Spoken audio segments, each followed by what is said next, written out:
এখন এগুলো ফ্রিজে রেখে দেব। আর এই যে সাইড করে পানিটা ঝরায় নাও। ব্যাস,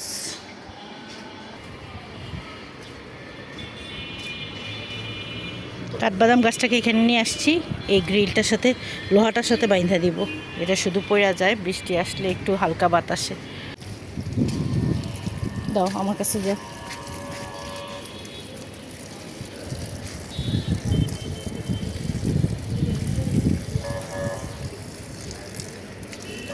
এই যে দেখছেন টায়ারগুলো ঠিক করতেছে। টায়ারটা পড়ে বাঁকা হয়ে গেছে, লাঠিগুলো নড়বড় হয়ে গেছে, কিন্তু টায়ারটা বাঁকা হয়ে যেতেছে বারবার।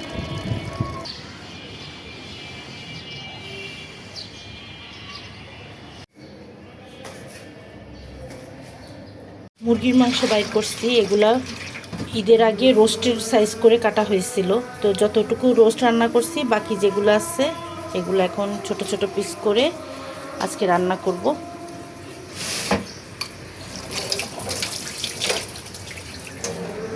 কারণ মেহমানকে উদ্দেশ্য করে এই মুরগিগুলো আনা হয়েছিল। ঈদ উপলক্ষে মেহমান দাওয়াত করলে তখন রান্না করব। পরে অনেক মেহমানই দাওয়াত নেয় নাই আসলে। তো মুরগির পিসগুলো এই যে রোস্টের সাইজ করে কাটা, এগুলাকে ছোট ছোট পিস করে আলু দিয়ে রান্না করতে হবে। আর কমলার মা এখানে সালাদ কাটতেছে, কাঁচা আম কাটতেছে। বুঝছো তো, বিচি ফেলাই, ওই যে শক্ত অংশটা ফেলাই দিবা আর কি, তারপর লম্বা লম্বা পিস করে দিবা। এই যে কাঁচামরিচ, অনেক কাঁচামরিচ আইনা রাখছিলাম ঈদের আগে। তো কাঁচামরিচ এক পলিথিন খাওয়া হয়েছে, এগুলো একটু কেমন পচা পচা গেছে, এগুলো বাইসা ভালোগুলো নেবে। আর এখানে আছে রুই মাছ, রুই মাছগুলো ধুয়ে নেবে। পুঁটি মাছগুলা কাটবে। এই পুঁটি মাছ রোজার মধ্যে আনা হয়েছিল, তারপরে সব ধুয়ে পরিষ্কার করে রেখে যাবে কমলার মা। কিন্তু পাইকাও গেছে অনেকটা।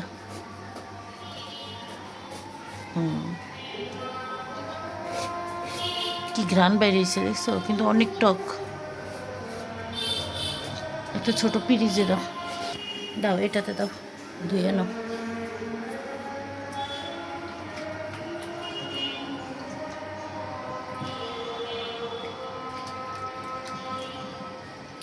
সাইড করে পানিটা ঝরায় নাও, সাইড করে পানিটা ঝরায় নাও।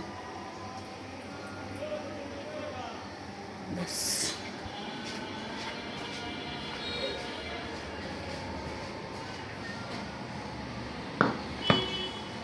সব মাছগুলা যেগুলো ধুইলো, রুই মাছ, পুঁটি মাছ পলিথিনে ভরে নিয়েছি। প্রতিদিন একটা আলাদা আলাদা করে নিলাম। রুই মাছটাকে 3 ভাগ করে নিয়েছি। এখন এগুলো ফ্রিজে রেখে দেব। আর এই যে মুরগিগুলোকেও কেটে ছোট করে দিয়ে গেছে, মুরগির পিসগুলা, এগুলো রান্না করব। এতগুলো তো না, একটাকেও 2 ভাগ করতে হবে। আর এই যে এখানে সালাদ কেটে রেখে গেছে। আলু, মুরগির মাংস ধুয়ে, আলু ধুয়ে সব মশলা দিয়ে দিলাম। গরম মশলাও দিয়ে দিয়েছি, আদা রসুন বাটা, হলুদ মরিচ গুঁড়া সবই দিয়ে দিয়েছি। এখানে মেয়ের খিচুড়ির জন্য 1 পিস নিয়েছি। এখন দিয়ে দিচ্ছি চুলায়।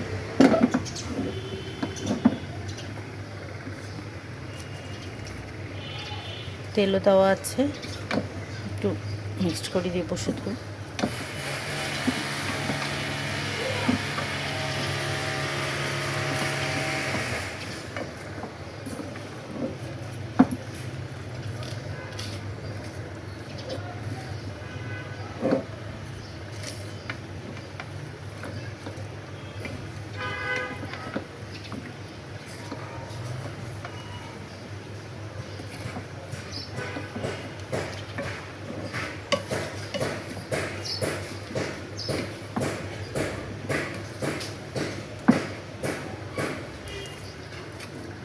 এখন চুলার আঁচটা কম করে, প্রথম পর্যায়ে আর কি চুলার আঁচটা কম করে ঢেকে রাখবো, তাহলে মাংস থেকেই পানি বের হবে।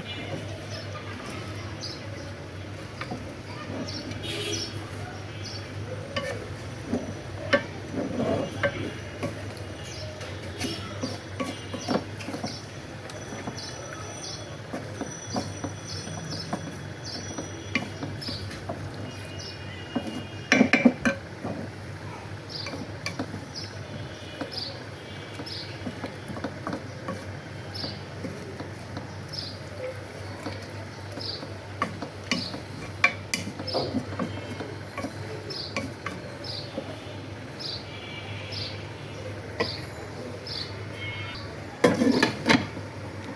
দিলাম। চুলার আঁচটা কম করে দিলাম। আর এই চুলায় ডাল বসিয়ে দিয়েছি। আজকে সজনে ডাল রান্না করব। কালকে যে টুকু রান্না করেছি সজনে, বাকি যে অংশটুকু ছিল ওইটুকু দিয়ে আজকে রান্না করব। মুরগি মাংস আলু দিয়ে ঝোল ঝোল করে রান্না শেষ। একটু বেশি ঝোল থাকতেই তুলে নেব, যেহেতু আলু তরকারি। আর এখানে ঝোলটাও হয়ে গিয়েছে, এখন বাগার দিয়ে দিব। ডালে আম না দিয়ে টমেটো দিলাম, আম দেওয়া হলো না, যেহেতু আমার শাশুড়ি টক খেতে পছন্দ করে না, তাই ডালে আর কি।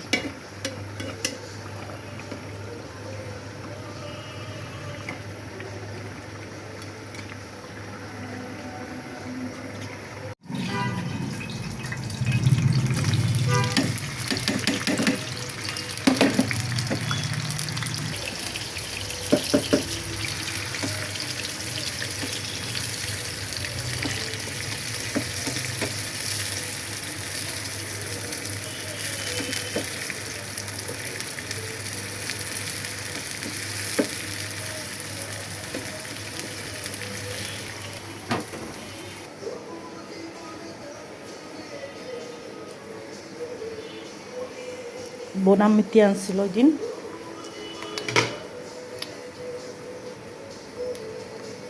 খুব মজা। মাসকলাই ডালের খুব ঘ্রাণটা পাওয়া যাচ্ছে।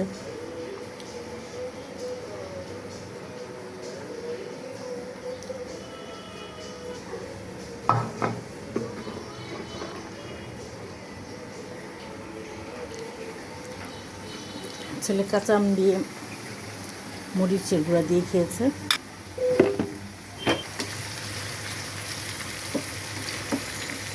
পেঁয়াজের পরিমাণটা একটু বেশি দিলাম। সজনে ডালে ফোড়নে আর কি পেঁয়াজ রসুন বেশি করে দিয়ে ফোড়ন দিতে ডালটা ভালো লাগে খেতে।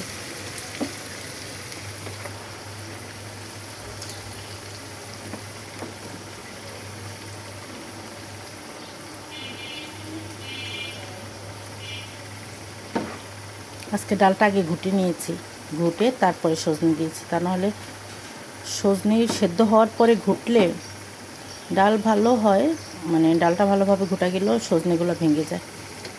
জন্য আজকে ডাল আগে ভালোভাবে ঘুটে তারপরে সজনে আর টমেটো দিলাম।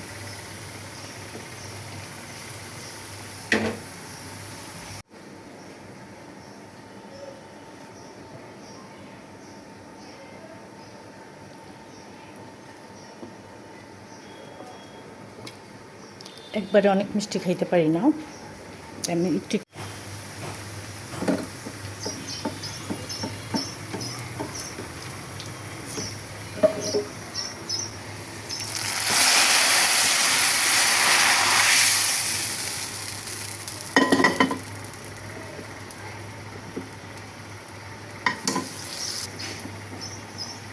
সবশেষে ধনিয়া পাতাও দিয়ে দিলাম।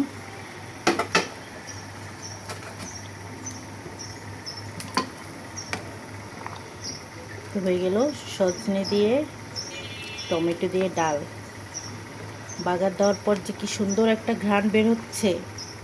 যারা এখনও সজনে ডাল খান নাই তারা খেয়ে দেখতে পারেন, সেই স্বাদ হয়। কাঁচা আম দিলে তো আরও স্বাদ হয়। যারা টক খেতে পছন্দ করেন তাদের কাছে কাঁচা আম দিলে বেশি ভালো লাগবে, তা না হলে টমেটো দিয়েই রান্না করেন। তারপরে খেয়ে আমাকে কমেন্ট করে জানাবেন যে আসলে আমি ঠিক করলাম কি না।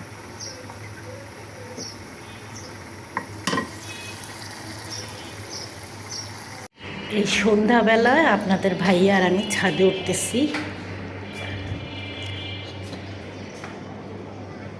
ছাদের গাছের আম দেখে নাই আপনাদের ভাইয়া এখনো, তো বারবার বলতেছে গাছের আম কি বড় হয়েছে। আমি একদম জোর করেই নিয়ে আসছি, বলছি যাও ছাদে যাও। ওই সন্ধ্যাবেলায় যাব না, সিনা চলো সমস্যা নাই, আম দেখবা।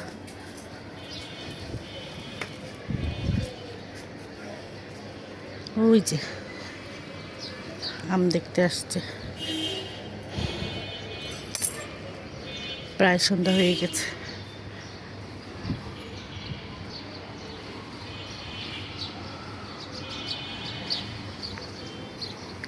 ঝড় না আসলে হইলো, ঝড় আসলে আবার ঝইরা যাওয়ার সম্ভাবনা আছে।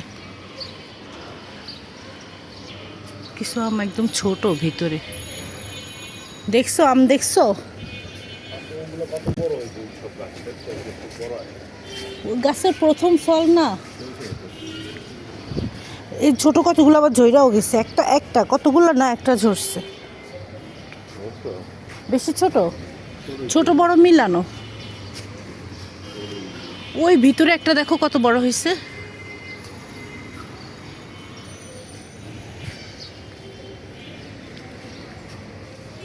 আমি আরো চিন্তা করতেছি পাকলে কিভাবে পাইরা খাবো বড়। ওই যে চাঁদ, ফল সব গাছে একটু একটু পানি দেওয়া যায়, তাহলে কালকে আর আসা লাগবে না। সব গাছই তো দেখি শুকনা, সবগুলার মাটি শুকনা, একটু একটু পানি দেওয়া যায়। কলটা ছাড়ো তো।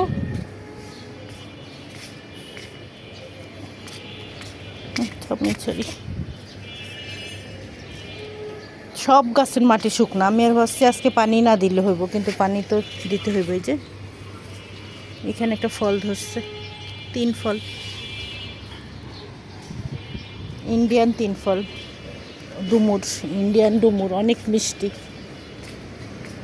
এটার পাতা নাই, কিছু নাই, কলি আসছে। এটা যে কি কালার আল্লাহ জানে। আমি অপেক্ষায় আছি দেখার জন্য এটা কি কালার হয় ফুল।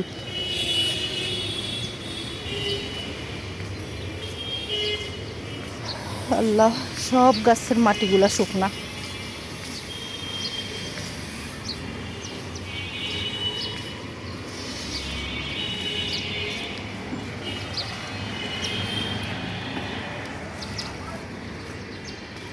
সবগুলাতে পানি দিয়ে যায়।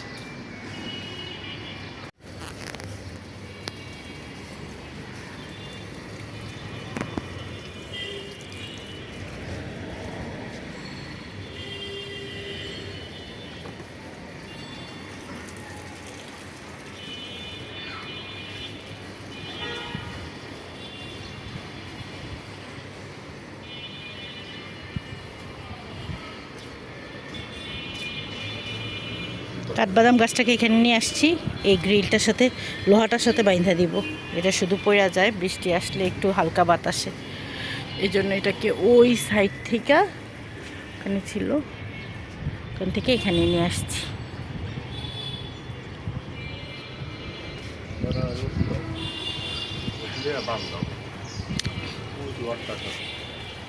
হ্যাঁ, ওই রডটার সাথে বাঁধতে হবে সুতলি দিয়া।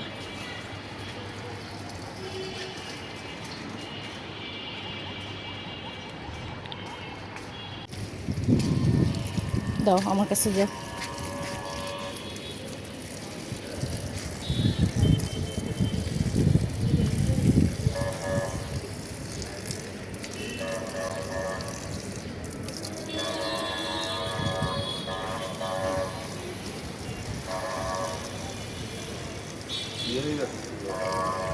দুই তিনটা একত্রে কইরা নিয়ে তারপরে দাও। ছিঁড়ে যাইতেছে, তাহলে ওই যে তার আসছে, চিকন চিকন তারগুলো আছে না, ওগুলো আসছে, ওগুলো দিয়ে নাও। ওই ওখানে চালের নিচে বাঁধা, তাহলে থাক। এই সুতলি যেহেতু ছিঁড়ে যাইতেছে, তার দিয়ে বাঁধো।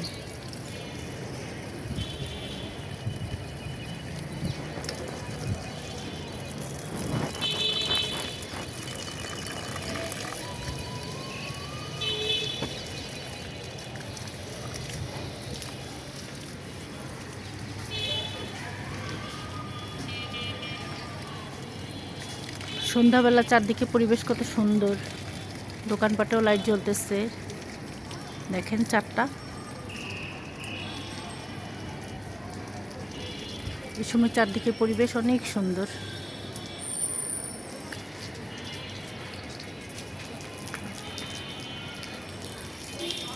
আপনাদের ভাইয়া গেছে তার খুঁজতে। মিষ্টির অনেকগুলা রশি ছিল আমাদের কাছে, ওগুলা ছাদে রেখে গেছিলাম, ছাদেই নষ্ট হয়েছে রোদের তাপে। ছিঁড়া ছিঁড়া গেছে। এখন আজকে ছাদে আসছে, সব কিছু মেরামত করবে। ওইখানে ড্রাগন ফলের যে খুঁটিটা টায়ার দিয়ে দিচ্ছিলাম, ওইটাও ওই যে হিলা পড়ছে বাতাসে, ঝড়ে। ঝড় তো তেমন হয় না, একটু বৃষ্টি বাতাস ছাড়লেই সমস্যা হয়। ওগুলাকেও ঠিক করতেছে। এই গাছটাকেও বাইধে রাখতে হবে, কারণ এটা একটু হালকা বাতাস হলেই পড়ে যায়।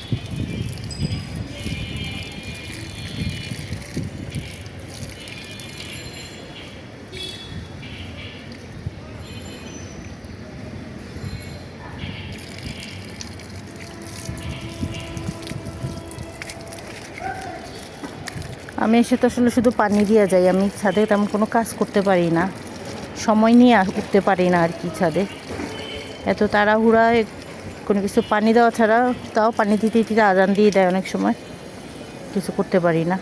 সেই জন্য আপনাদের ভাইয়াকে আজকে একরকম জোর করেই নিয়ে আসছি।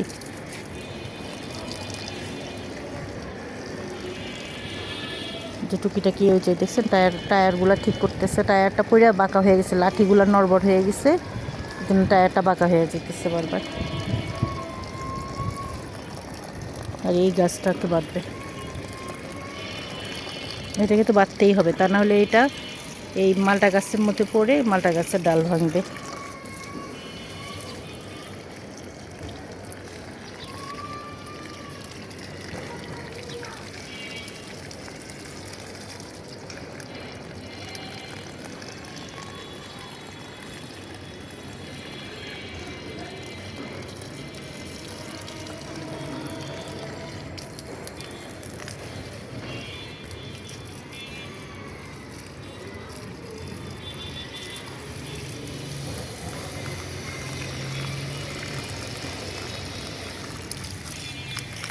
তো আজকের ভিডিওটা এখানেই শেষ করে দিব। আমি এখন গাছগুলোতে পানি দিব।